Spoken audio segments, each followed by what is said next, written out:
Tim Aku Laku sedang menyerahkan dokumen legal, ya tim legal Aku Laku nih ya, katanya sedang menyerahkan dokumen legal ke persidangan. Jadi buat nasabah-nasabah yang gagal bayar katanya akan dipanggil dan disuruh bersiap gitu teman-teman. Nah, apa yang terjadi dan benarkah demikian? Yuk kita akan bahas di video kali ini ya, karena ini cukup menarik banget sih. Karena banyak orang-orang yang ketakutan mendengar kabar ini. Nah, terus gimana dong nasib orang-orang yang gagal bayar? Apakah akan beneran disidang oleh Aku Laku? Nah, ini penting banget untuk kita bahas ya.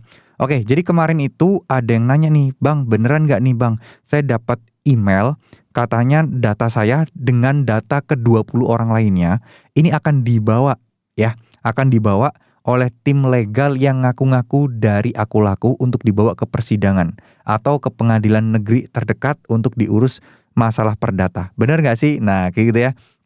Ternyata usut punya usut ya teman-teman ya. Tidak seperti itu ya. Jadi kalau kita perhatikan datanya itu nggak bener gitu.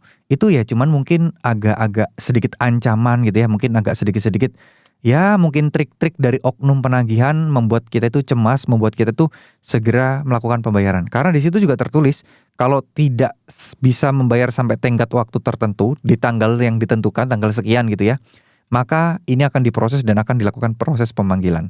Nah, kalau kita teliti lebih telaah lebih lanjut gitu ya, apakah benar ini akan dapat panggilan persidangan gitu teman-teman?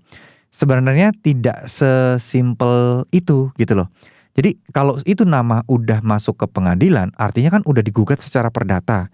Dan nggak bisa satu lembar itu semuanya dan harus berlokasikan di domisili di kota yang sama ke pengadilan negeri itu. Ya, karena tuntutan-tuntutan secara perdata ini memang ya nggak bisa kolektif kayak gitu ya. Harus satu persatu, harus bukan satu persatu yang kayak gitu ya. Maksudnya ya harus prosesnya itu terpisah karena transaksinya terpisah. Nggak bisa gelondongan jadi satu seperti itu. Jadi teman-teman nggak perlu takut, nggak perlu cemas.